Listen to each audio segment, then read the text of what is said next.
उनमें कोई और विकल्प तलाशा जाता या नहीं चाहता। शुक्रिया अवधेश आपका इस पूरी जानकारी के लिए, धन्यवाद। आगे बढ़ते हैं, उधर रायपुर से खबर है, मंत्रिमंडलीय उप समिति की बैठक खत्म हो गई। समर्थन मूल्य पर धान और मक्का खरीदने के लिए पंजीयन किया जाएगा। 17 अगस्त से 31 अक्टूबर 2020 तक ये रजिस्ट्रेशन होगा। पंजीकृत किसान को ही राजीव गांधी न्याय योजना का लाभ मिलेगा। खाद्य मंत्री अमरजीत भगत की अध्यक्षता में ये बैठक हुई है। तो ये बड़ी खबर है, रायपुर से मंत्रिमंडलीय उप समिति की बैठक खत्म हो गई है और समर्थन मूल्य पर धान और मक्का खरीदने के लिए पंजीयन होगा। साथ ही 17 अगस्त से 31 अक्टूबर 2020 तक ये रजिस्ट्रेशन किया जाएगा। पंजीकृत किसान को ही राजीव गांधी न्याय योजना का लाभ मिलेगा और खाद्य मंत्री अमरजीत भगत की अध्यक्षता में ये बैठक हुई है।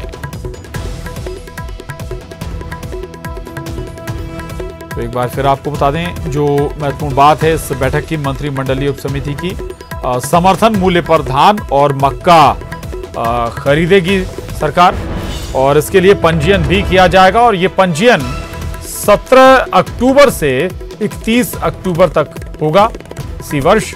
और हालांकि जो पंजीकृत किसान हैं उन्हीं को राजीव गांधी न्याय योजना का लाभ दिया जाएगा। तो समर्थन मूल्य पर ही अब धान और मक्का खरीदने की तैयारी है छत्तीसगढ़ सरकार की, ताकि किसानों के लिए दिक्कतें ना हो। और हर मुमकिन कोशिश भी होती है ज़्यादा से ज़्यादा किसानों का मक्का और धान खरीदा जाए। और एक बार फिर से के संबंध में बैठक हुई, उसमें फैसला लिया गया है कि समर्थन मूल्य पर ही धान और मक्का सरकार खरीदेगी। 17 अक्टूबर से 31 अक्टूबर 2020 तक इसके लिए रजिस्ट्रेशन भी किया जाएगा और जो पंजीकृत किसान हैं उन्हें ही राजीव गांधी न्याय योजना का लाभ मिलेगा। सुरेंद्र हमारे साथ जुड़ गए हैं। सुरेंद्र, धान और मक्का समर्थन मूल्य पर खरीदने की सरकार का फैसला है, ये हम इसे किसानों के लिए बड़ी राहत माने और इसके लिए रजिस्ट्रेशन भी जल्दी शुरू होने जा रहा है।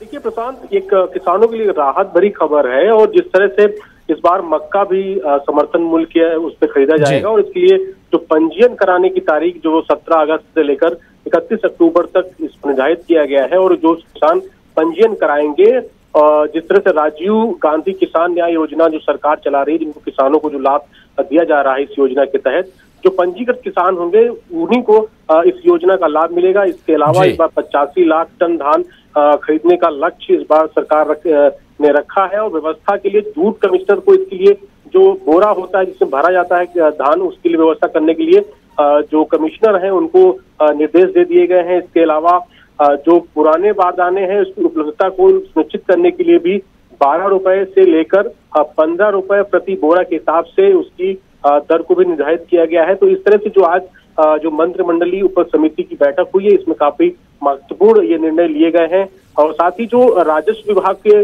माध्यम से जो किसानों की जो भूमि है, रकबा खसरा है, उसके लिए भी तहसीलदारों को पंजीयन कराने के लिए किसानों कितना रकबा है, किसानों का जो धान या जिन्होंने मक्का, जो धान और मक्का बोए हैं किसान, तो उनके लिए भी निर्देश तहसीलदारों को दिए गए हैं। बिल्कुल, एक सवाल और भी है सुरेंद्र, जो पंजीकृत किसान, इसमें कहा गया कि पंजीकृत किसानों को ही राजीव गांधी न्याय योजना का लाभ मिलेगा। बहरहाल सुरेंद्र बता रहे हैं कि ये बहुत राहत भरी खबर है। मक्का भी समर्थन मूल्य पर खरीदने की तैयारी सरकार ने इस बार कर ली है। शुक्रिया सुरेंद्र आपका इस पूरी जानकारी के लिए, धन्यवाद।